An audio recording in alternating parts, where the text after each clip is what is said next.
It's a pleasure to be part of an initiative which can actually make a big difference to the lives of people in Hyderabad. Let me start off with a short clip.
This was a video which was developed by the International Red Cross, which very clearly shows us that AIDS related conditions, and here we are talking about dengue, but others like Zika and yellow fever together are perhaps the biggest challenge that mankind faces today.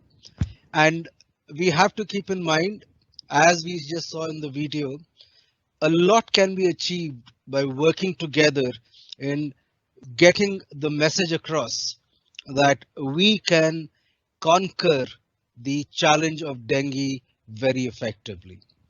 Just to reiterate some of the points from last time, it is a mosquito borne viral disease, and it is the just like we have the queen bee in relation to honeybees. Here again, it is infected female mosquitoes, especially of two major species, Aegypti and Albopictus, which together cause the biggest load.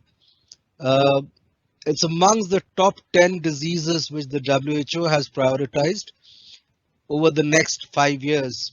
1 year has already gone past in that. And this is because there has been more than a 30 times increase over the last 30 years in the geographical expansion. So starting from about 5 to 6 countries in Africa, it now spans about 150 countries. So that's a huge geographic spread.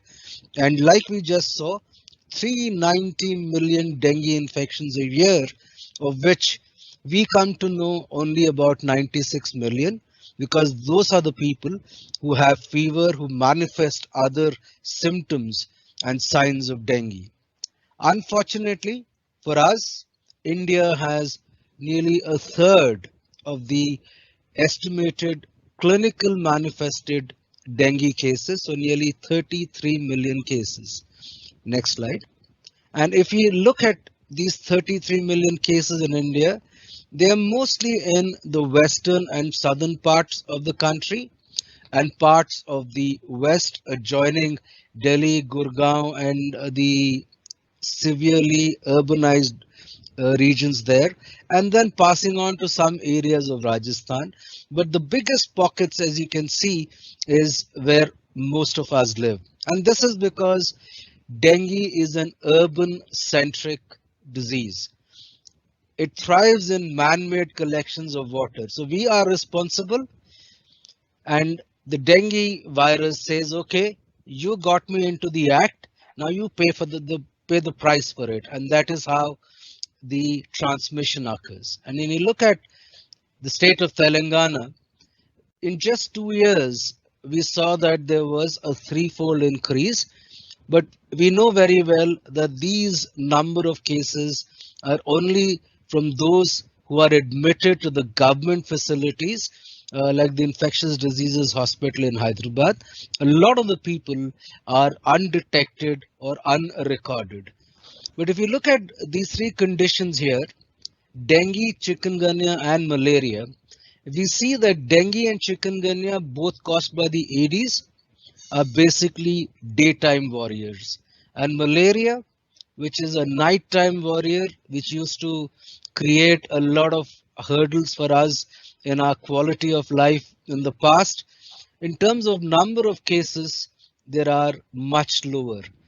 And when you look at the Greater Hyderabad municipal limits, 90% of the diseases caused by vectors like mosquitoes and flies is because of dengue, and another 5% because of chikungunya. So 95% are related to the Aedes mosquito, which is why if we try and do something on the Aedes mosquito, we can actually make a difference. Next slide. Like I mentioned, dengue cannot be eliminated without people coming together. The only way we can do that is by activating community leadership and community engagement.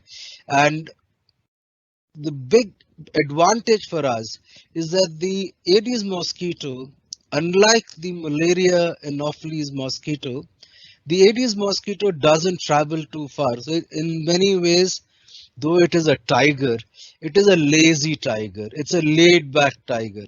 Does not travel more than 100 to 200 meters, mostly around 100 to 150 meters.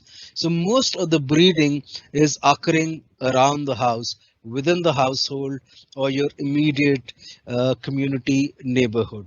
So that is why community engagement can make a big difference. There are a number of countries which have shown that community-led programs have a great benefit in terms of dengue control.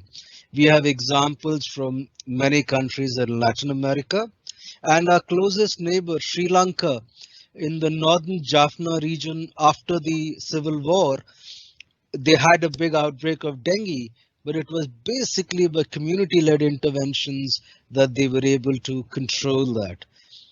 Incidentally, malaria is non-existent now in Sri Lanka, one of the few countries which has eliminated malaria. We also have small initiatives in India. So one of them is in Puducherry, where you have this mosquito control project, which is a global project where they are trying to use bacteria which are then ingested by the eggs, and then they actually stop the transmission of fertile mosquitoes. So there are a number of initiatives, and Samiksha would also show you what has happened in Indonesia, a fantastic community participation. So Uruguay is dengue free, but they found Aedes, and they were worried that they could import dengue from their neighbors, and therefore they actually set out on developing a video, which is shown here. Researchers at the Universidad de la República are working in urban communities in the border city of Salto to increase awareness and reduce the risk of dengue. This effort has been part of a larger research project in 7 Latin American countries to find community and environmental approaches to reduce the number of mosquitoes that can transmit dengue. Por el grupo del dengue han venido unas cuantas veces a visitarnos acá a la casa. Y hemos aprendido ya muchas cosas, que no se puede dejar agua estancada ni que estar sacando continuamente. Residents learned the value of emptying receptacles containing stagnant waters, how to treat water tanks with environmentally safe larvicides, and the importance of disposing of small containers that could become breeding sites. The Ministry of Public Health, the city, and research staff launched a new container collection campaign. The researchers found that educating the community and involving them in the recycling campaign made a difference. The number of mosquito pupae was reduced the following year as people maintained these new habits.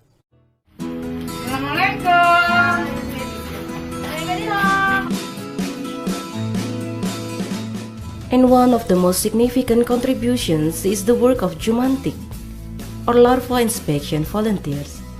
This name is very familiar. They can be a group of mothers, students, men, youngsters, employees, or anyone. Kan bak kosong yang udah nggak berguna kita buang, ya. Buat kita bersama kebersihan kita, oke? Ya, kita mencegah apa? Demam berdarah, ya.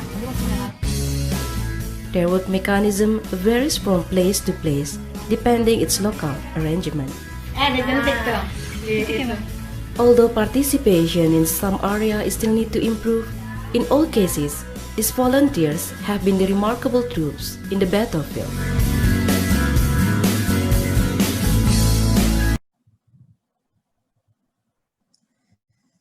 Yes. So coming to this particular project, No Fever, we know that fevers could be of various hues. If it was the US, you only had the red and the blue, the Democrats and the Republicans. But fevers can be of many hues. And therefore, it becomes much more confusing than the confusion that the US presidential election is creating. So this is even more complicated. And to fight many of these fevers, we need to work together. And it is the community which is at the center of the activity. The core is the community because they are right there where the disease transmission occurs. And if the community is not participating, then the chances of success are very, very limited. And therefore, working with the GHMC, which is the Greater Hyderabad Municipal Corporation, and many other stakeholders, we are trying to look at how we can actually add value to the community efforts to make a difference. And this has a number of activities. There is communication, increasing awareness, and engaging the communities. Then we are looking at prevention activities supported by the GHMC. And we also need to keep a close watch, just like you keep a watch on children, having your score sheets or mark sheets.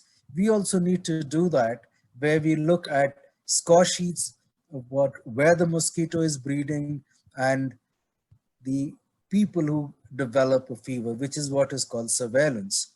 And we need to act fast, have measures in place so that we are able to make a difference without the disastrous consequences that Mr. Shauri just referred to.